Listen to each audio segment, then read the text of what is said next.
নমস্কার, দেখছেন কলকাতা টিভি, সঙ্গে রয়েছে আমি স্বর্ণালী। শুরু করছি জেলার সারাদিন। চেতলা অগ্রণীতে রয়েছেন মুখ্যমন্ত্রী মমতা বন্দ্যোপাধ্যায়। সরাসরি নজর রাখবো সেদিকে। নতুন পাড়া যমুনা শ্রী শ্রী সর্বজনীন Durga Puja committee Islampur, Kamal Memorial club Islampur, Shri Shri Durga মন্দির NS রোড ইসলামপুর, সোনাপুর দুর্গা মন্দির দুর্গাপুজো কমিটি চোপড়া, শান্তিনগর উদয়ন সংঘ গোয়ালপুকুর 1, চাকুলিয়া মিলন সংঘ ক্লাব গোয়ালপুকুর 2, করণদিঘি ব্লক সর্বজনীন দুর্গাপুজো কমিটি করণদিঘি এবং সুভাষপল্লী সর্বজনীন দুর্গাপুজো কমিটি ডালখোলা।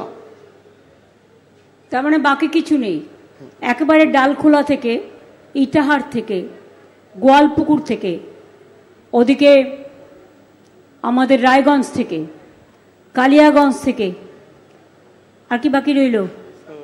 ইসলামপুর। হ্যাঁ, ইসলামপুর আছে, আর একটা বাকি আছে, বলো।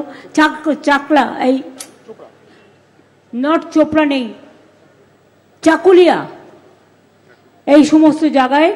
ইটাহারে যদিও একটু বন্যা ক্লিষ্ট আছেন, তা সত্ত্বেও কৃষ্ণকল্যাণী ওখানে আছে। রায়গঞ্জের পুজোয়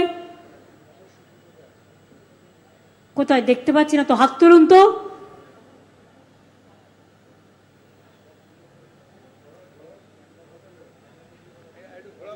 কালিয়াচক,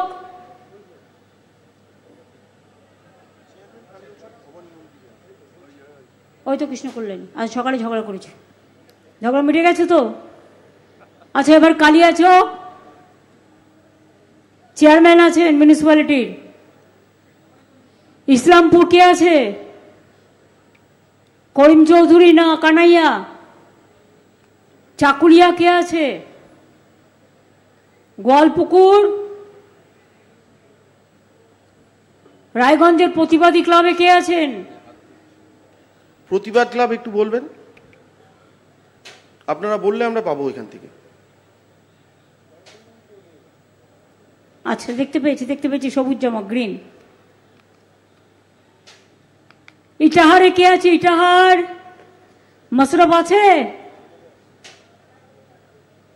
ইটাহার থানার সর্বজনীন দুর্গাপুজো কমিটি, আপনারা একটু রেসপন্ড করবেন, তাহলে আমরা এখানে দেখতে পাবো।